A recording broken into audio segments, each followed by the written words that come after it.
That was maybe the best win Clemson has had all year long. The Tigers pull off a 48-27 win over Wake Forest, in which they never trailed, never felt like the game was out of control.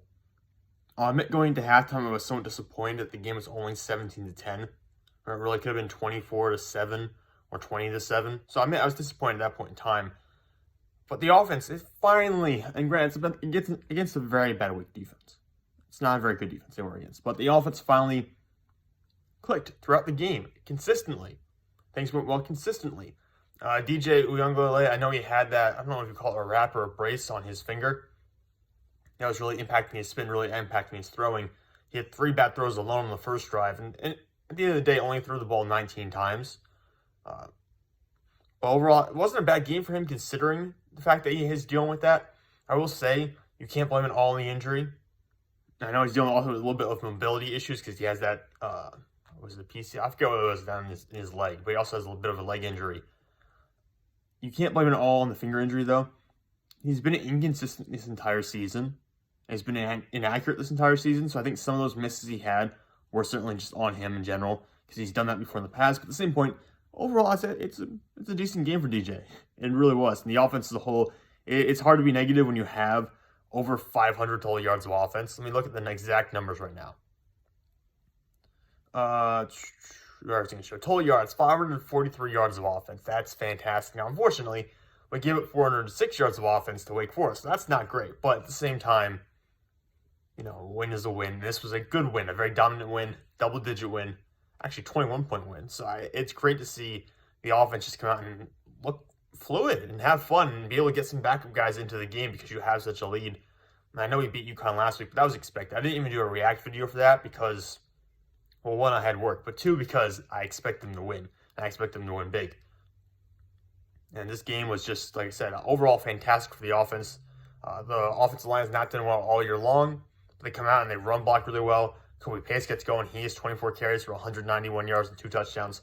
Will Shipley gets going, 19 carries, 112 yards and 2 touchdowns.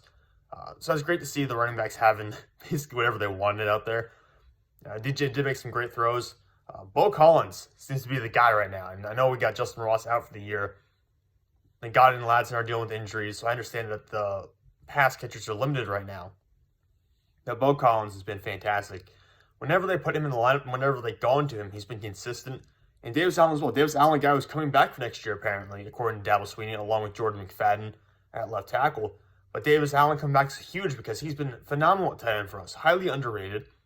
Rarely drops a pass. Always finds a way to just get open and make the right play.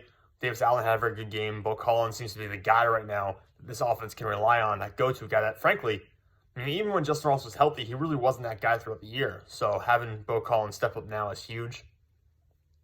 Defensively, I don't have all the defensive numbers in front of myself right now, but I know we must have had, like, how many sacks did we have? It was crazy. The sacks were finally getting on, our pass rush was getting home. The great game plan by Venables in the first quarter, at least. The first quarter was phenomenal defensively. We shut Wake Forest down in there. Everything really kind of went downhill a little bit in the second quarter. From that point on, obviously, we ended up giving up over 400 yards of offense and 27 points. But the defense overall played well, and they did a lot of the bend, not break stuff that we've talked about in past videos. They've done this throughout the season where they've given up a lot of yards. They've given the guys long drives where they're not slowing anybody down.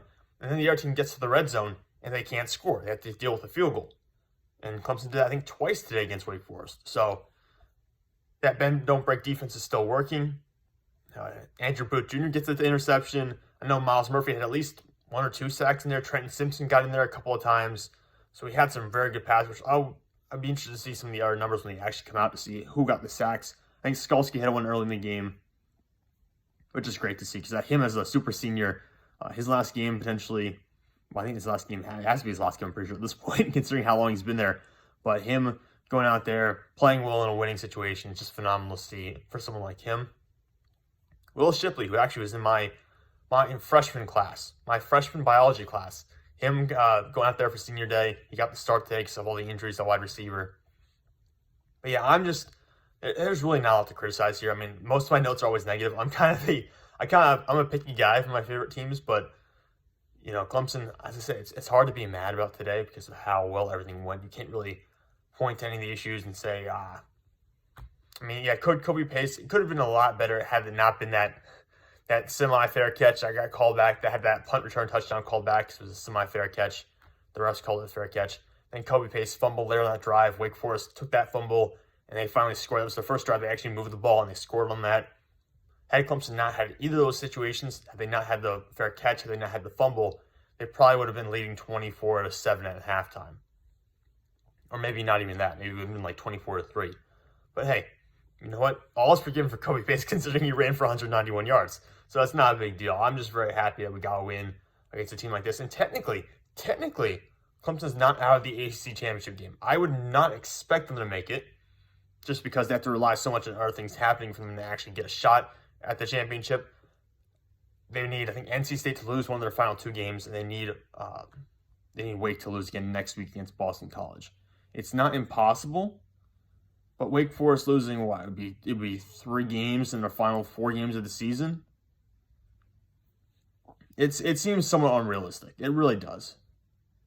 So I wouldn't bet on that to happen, especially because Boston College, Phil Dracovic is coming back, and he's kind of been inconsistent. I don't really know what they're doing at quarterback, frankly, with Dracovic coming back and being banged up a little bit. We'll see what snaps he gets later in the year when they play Wake Forest next week, I guess. But I wouldn't rule it out. I'm just not going to bet on them making the ACC championship game just because it would be insane if they did. It would be fantastic if they did, but you can't count on that really with how things have gone this year. And they really wouldn't, like, I guess you could say no one's earned it in the ACC this year because no one's very good in the ACC, but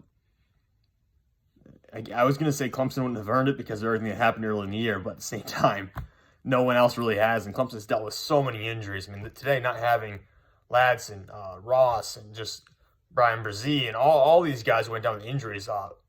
Bockhurst in the offensive line. There's so many guys who are missing right now. And being able to play the way we have down the stretch here has been pretty impressive in my opinion, despite it being somewhat sloppy and somewhat lucky at points in times. But hey, you know, sometimes it's better to be lucky than good, to use another cliche. Overall, though, just fantastic to see the offense working well. Great to see the defense creating turnovers. I know we've gotten to the point where defensively it feels like we get pressure, but we have not been closing with sacks and have not been creating the turnovers we usually do. It's felt like that at points this season. Today, 3 turnovers forced on the defense. And like I said, a whole bunch of sacks. I don't have the numbers in front of me right now, but I'm sure it's going to be 5+ sacks to get today. So being able to get both those for the defense, I can give up a lot of yards, but hey, you get those splash plays. Sometimes they make up for those yards you allow. And the defense has done that, and they had that bend, don't break situations down the goal line.